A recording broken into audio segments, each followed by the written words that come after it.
तो हम ये मानने को विवश होंगे कि यहां पर ब्रह्म की चेतना काम कर रही है। तो एक सामान्य से उपग्रह को प्रक्षेपित करने के लिए रॉकेट साइंस की जरूरत पड़ती है। सूर्य ना रहे तो उस दिशा में वो सीधे चली जाएगी।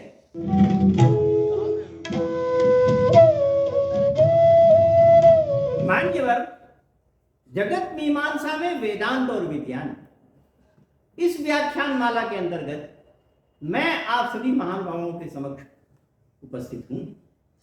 आज मैं आपके समक्ष इस व्याख्यान माला के 16वें अंक 16वें पुष्प को प्रस्तुत करने जा रहा हूं और इस पुष्प का विषय है एक चेतना से पूरी दुनिया संचालित, वेदांत और विज्ञान।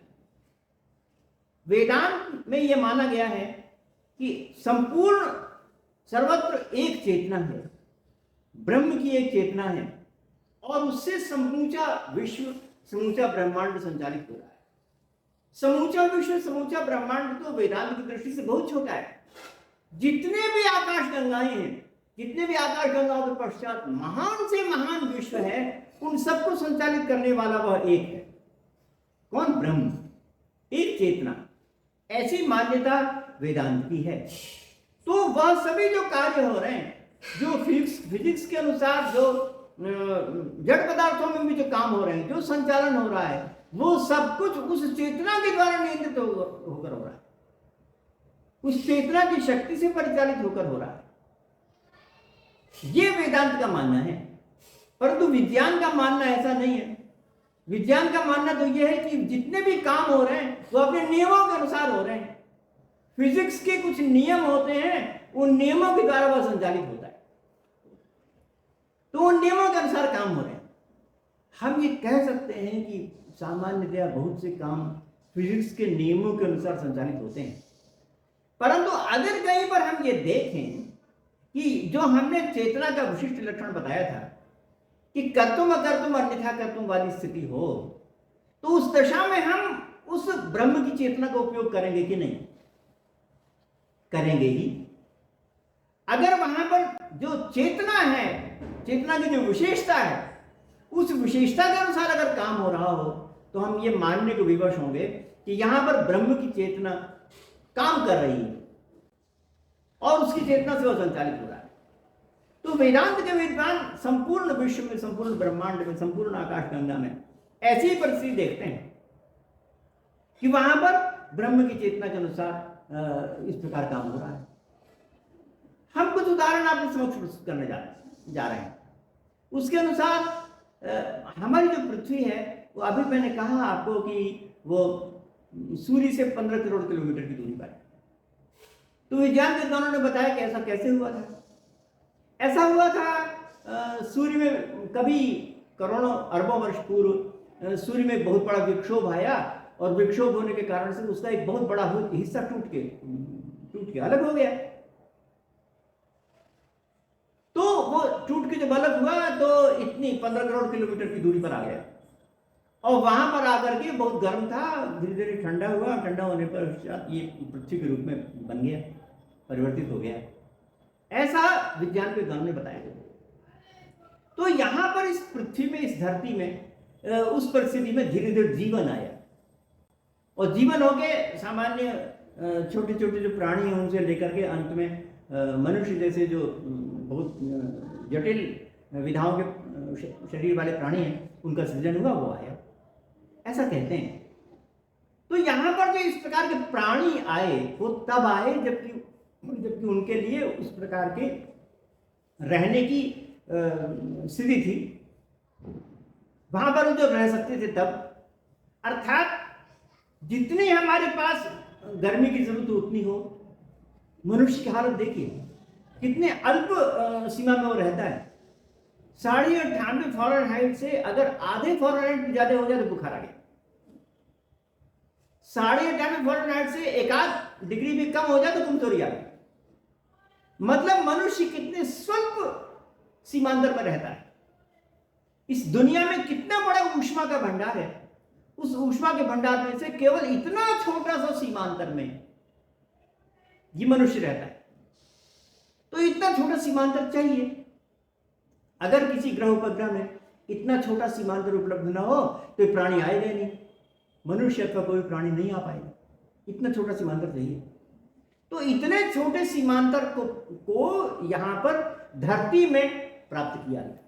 और ये कैसे प्राप्त किया गया? प्राप्त किया गया तब जबकि वो इतने करोड़ किलोमीटर की दूरी पर थी। विज्ञान के विद्वान बताते हैं कि अगर पृथ्वी की गति कुछ कम हो जाए तो उससे क्या होगा? सूर्य अपनी गुरुत्वाकर्षण शक्ति से उसको खींचने लगेगा। पृथ्वी भाग रही है और सूर्य अपनी गुरुत्वाकर्षण शक्ति से उसको आकर्षित कर रहा है, परंतु वो इतना तेज भाग रही है कि वो उसके अंदर अनुप्रविष्ट नहीं हो पाती, उतनी दूरी बनाए रखती है, 15 करोड़ किलोमीटर की दूरी बनाए रखती है। जब मैं किसी गेंद को तेजी से फेंकता हूं ना, तो जितनी तेजी से वो दौड़ रहा है गेंद, तब तक वो नीचे नहीं गिरती, जब गति क्षीण हो जाती है तभी गिरती है। इसी प्रकार से धरती हमारी दौड़ रही है कक्षा में, इसलिए वो सूर्य में अनुप्रविष्ट नहीं होती। परंतु कल्पना कीजिए कि पृथ्वी की जो गति है वो कुछ कम हो जाए तो क्या होगा? सूर्य अपने आकर्षण शक्ति से खींचने लगेगा और वो 3-4 महीने में सूर्य के अंदर जाके गिर जाएगी। ऐसा विज्ञानियों को मानना है। अगर देरी हो,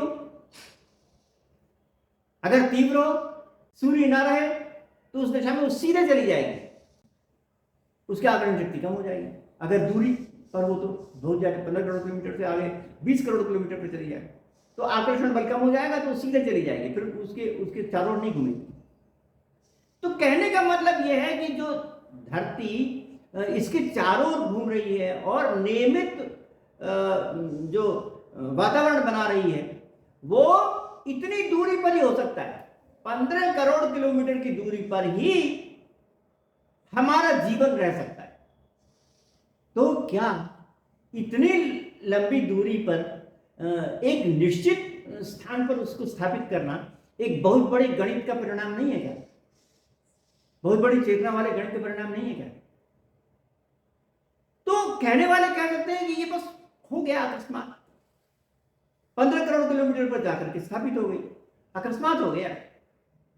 अकस्मात होना बहुत कठिन काम है। गणित में एक नियम चलता है, प्रायिकता का सिद्धांत। प्रायिकता का सिद्धांत, अगर हम यहां पर कोई टॉस फेंकें तो वो चित गिरेगा कि पट गिरेगा, तो कितनी संभावनाएं हैं उसकी चित गिरने की, कितनी संभावनाएं उसकी पट गिरने की, ऐसा नियम लगाते हैं। अब इतनी दूरी पर 15 करोड़ किलोमीटर, कितनी संभावनाएं? अनंत संभावनाएं हैं कि वो यहीं पर आके गिरे। कहने का मतलब है कि सामान्य संभावनाएं नहीं है, परंतु फिर भी यहीं पर आके वो स्थापित है। ये संभव नहीं है जब तक कि कोई चेतन ने गणित न लगाया, कभी चेतन की, महान चेतन की चेतना काम न की हो, तब तक ये संभव नहीं है।